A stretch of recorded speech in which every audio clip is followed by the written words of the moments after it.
السلام علیکم ناظرین، اسلام آباد سے ظہیر الدین بابر آپ کی خدمت میں حاضر ہے۔ ناظرین، نیٹو کے حملے کے بعد ہمارا ریئیکشن بھی جاری ہے، ہمارے مختلف قسم کے جو تجزیے ہیں وہ بھی آپ کے سامنے آ رہے ہیں، مگر اس واقعے کی جو اہمیت ہے وہ تاحال اپنی جگہ پر موجود ہے۔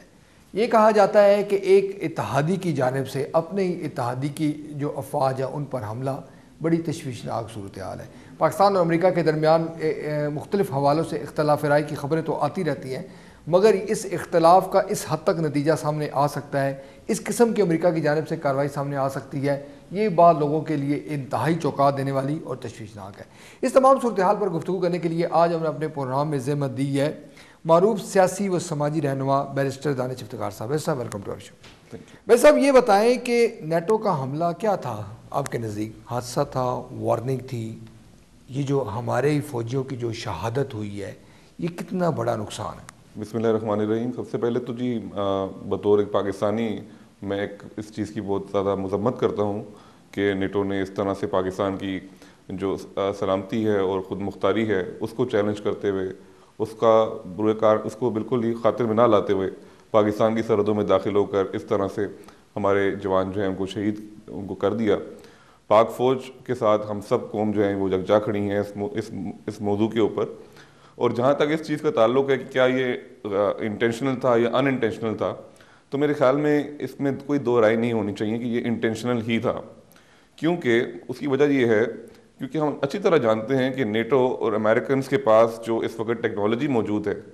سیٹلائٹ امیجری ہے، اس کے علاوہ بھی دیگر ان کے پاس بے شمار اس طرح کے ان کے پاس ایکوپمنٹس ہیں جس کے ذریعے یہ بآسانی نشاندہی کر سکتے ہیں کون سا علاقہ ان کی سرحدوں میں آتا ہے کون سا نہیں آتا۔ تو یہ چیز عقل جو ہے اس چیز کو سمجھنے سے قاصر ہے کہ کس طرح ہو سکتا ہے کہ اس طرح یہ ساری سہولتیں ہونے کے باوجود وہ کہتے ہیں کہ ہمارے سے غلطی ہو گئی، ہم غلطی سے پاکستان سرحدوں میں آ گئے، یا پھر دوسری طرف ایک طرف وہ یہ کہہ رہے ہیں غلطی ہو گئی، دوسری طرف انہوں نے ایک یہ اب نئی چیز سامنے آ رہی ہے، انہوں نے کہنا شروع کر دیا کہ پاکستان کی طرف سے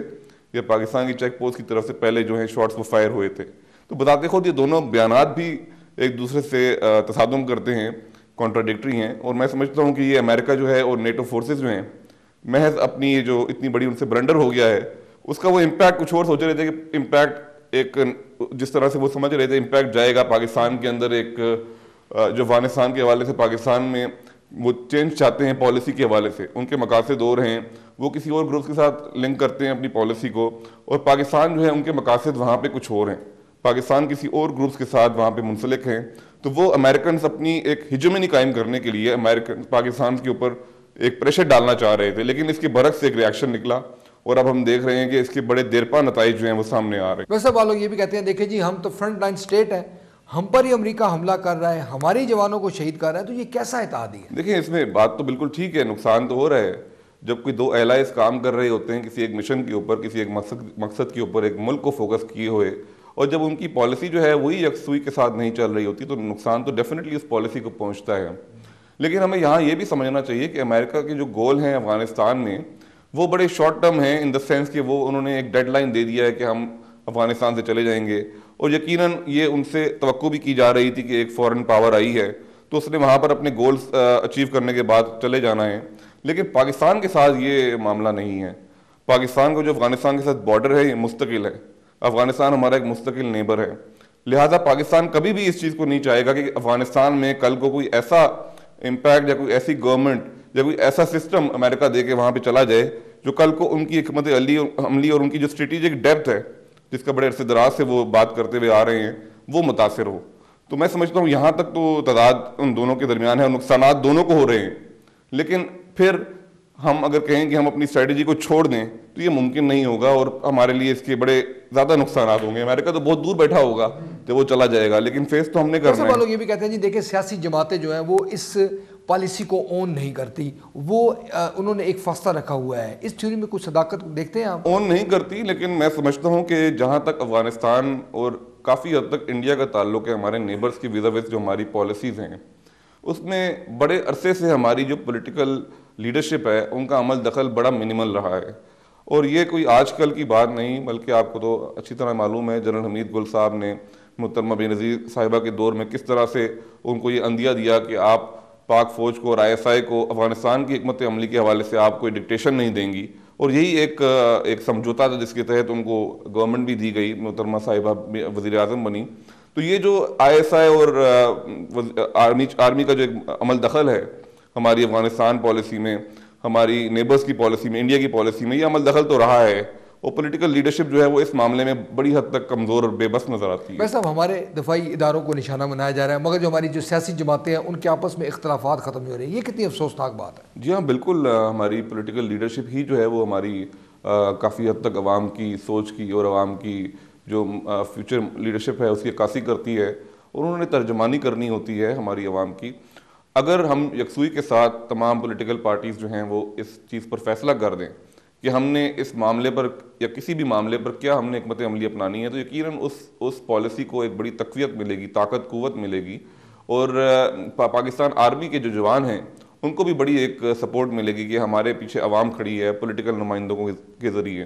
تو یہ تو اس بات میں تو کوئی دو رائے نہیں ہے. اب اگر آپ دیکھیں تو ہمارے ہاں کتنے بڑے بڑے ایشوز کے اوپر، چھوٹے چھوٹے ایشوز بھی ہوتے ہیں بلکہ ان کے اوپر پولیٹیکل لیڈرشپ جو ہے وہ بہت بڑا ایک سیلاب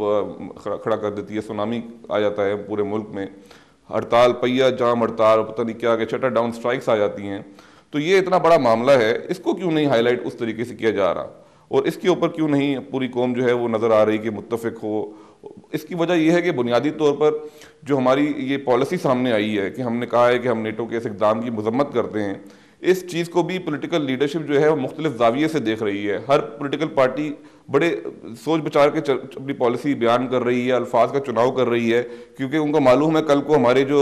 امریکہ کے ساتھ مفادات ہیں وہ بھی منسلک ہیں، وہ متاثر نہ ہوں. تو بڑا سوچ سمجھ کے اور بڑا میں سمجھتا ہوں ریزرو قسم کا ہمارا رویہ جو ہے وہ سامنے آ رہا ہے، اور یہ بھی جو رویہ سامنے آ رہا ہے یہ بھی اس لیے آ رہا ہے پاک فوج جو ہے وہ پش کر رہی ہے. ویسے لوگ یہ بھی کہتے ہیں جی دیکھیں یہ امریکی جو جہریت ہے اس سے ہمارے یہاں اتفاق سامنے آیا ہے. مختلف جو لوگ ہیں، مختلف پاکستان کے مختلف لوگوں میں اتفاق سامنے آیا، انہوں نے منظم ہو کر امریکی جہریت کے خلاف مظاہرے کیے ہیں. آپ سمجھتے ہیں کہ یہ اس کا کوئی پلس پوائنٹ ہے؟ اس میں کوئی شک نہیں کہ جب بھی ہمارے اوپر کوئی بیرونی چیلنج ہماری قوم پر آیا ہے، چاہے وہ ہماری مشرقی سرحد سے ہو یا مغربی یا بہت دور بیٹھے امریکہ کے سے ہو کیوں نہ ہو، ہماری قوم جو ہے وہ متفق ہوئی ہے اور یکسوئی کے ساتھ ایک آواز انہوں نے ایک اٹھائی ہے. اور پولیٹیکل لیڈرشپ جو ہے تمام پولیٹیکل پارٹیز کی، انہوں نے بھی یہ فیل کرتے ہوئے کہ عوام اس چیز کے اوپر متفق ہے، تو وہ بھی وہی رویہ اپناتے ہیں یکسوئی کے ساتھ جس طرح عوام اٹھانا چاہ رہی ہوتی ہے. تو یہ تو ماضی میں دیکھنے میں آیا، لیکن اس کا نتیجہ کوئی نہیں نکلا. آپ نے دیکھا کس طریقے سے آل پارٹیز کانفرنسز ہوئیں، آپ نے دیکھا کس طرح پارلیمنٹ نے ایک یونانیمس ریزولوشن پاس کی ڈرون اٹیکس کے خلاف اور پاکستان کی سوورینٹی کو اسرٹ کرنے کے حوالے سے. لیکن اس کا کوئی جو ہے شارٹ ٹرم اس کا ایک بینیفٹ ملتا ہے، میڈیا میں ایک ہائپ کریٹ ہوتا ہے، پبلک میں بیان بازی کا سلسلہ شروع ہوتا ہے کہ ہم نے یہ کر دیا، ہم نے وہ کر دیا، لیکن دیر پا نتائج اس کے کبھی بھی جو ہے وہ سامنے نہیں آئے. اور یہی وجہ ہے جس کی وجہ سے آج ہم دیکھ رہے ہیں کہ نیٹو نے پاکستان کی سرحدی نہ صرف سرحدی جو ہماری سرحدیں ہیں ان کی خلاف ورزی کی ہے، بلکہ ہمارے جوانوں کو بھی شہید کیا ہے. اگر ہم پہلے ہی اپنی آل پارٹیز ریزولوشنز کی جو ہے ہم خلاف ورزی نہ کرتے، اس پر عمل درآمد کرنے کے لیے ہم مل جل کر کام کرتے، تو پھر میں سمجھتا ہوں یہ دن آج ہمیں کبھی بھی نہ دیکھنا پڑتا. ویسا لوگ یہ بھی کہتے ہیں جی آنے والے دنوں میں ایسی کارروائیاں تیز ہو سکتی ہیں، نیٹو کے حملے بھی تیز ہو سکتے ہیں اور ڈرون اٹیکس کے حوالے سے جو کارروائیاں ہیں وہ بھی تیز ہو سکتی ہیں. ڈیفینیٹلی میں سمجھتا ہوں کہ حالات جو ہیں وہ مزید خراب تر ہو سکتے ہیں، اور یہ پریڈکٹ بھی کیا جا رہا تھا بڑے عرصے سے. امریکن میڈیا کے اندر، ویسٹرن میڈیا بھی چونکہ میں اس کو بھی دیکھتا ہوں، اس میں بھی پریڈکٹ کیا جا رہا تھا کہ پاکستان کے خلاف کوئی بہت بڑا اقدام اٹھایا جا سکتا ہے. اور جس طریقے سے پہلے اوباما صاحب جب آئے بطور پریزیڈنٹ تو ان کا بڑا خیر مقدم کیا گیا اور کہا گیا کہ وہ پاکستان کے دوست ہیں. پھر رچرڈ ہالبروک کو کہا گیا پاکستان کے دوست ہیں، لیکن وقت کے گزرنے کے ساتھ ساتھ یہ چیز سامنے آئی کہ امریکہ کے جو پاکستان کے اندر پاکستان سے ویزا مقاصد ہیں ان کو شاید ہم پورا نہیں کر سکیں گے، کیونکہ بڑی ٹف ڈیمانڈز تھی ان کے کہ اس کے ساتھ بیٹھ کے نیگوسیشنز کرو، اس گروپ کے ساتھ نہ چلو، حقانی سے بائیکاٹ کرو، یہ کرو وہ کرو. تو وہ ہمارے لیے ممکن نہیں تھا. یہ چیزیں تو ہونی تھی جب دو ایلائز جو سیلف کالڈ ایلائز ہیں، سو کالڈ ایلائز ہیں، جب ان کے جو مقاصد ہیں ان کے اندر اس طرح یکسوئی کے ساتھ کام نہ ہو تو پھر ڈفرینسز تو سامنے آنے تھے اور وہ آئے. لیکن میں سمجھتا ہوں کہ ساتھ ساتھ ہم ISI کے کردار کو اور پاک آرمی کے کردار کو ہمیں نظر انداز نہیں کرنا چاہیے. وہ بھی دیکھ رہے تھے کہ یہ وقت آنے والا ہے، لہٰذا وہ بھی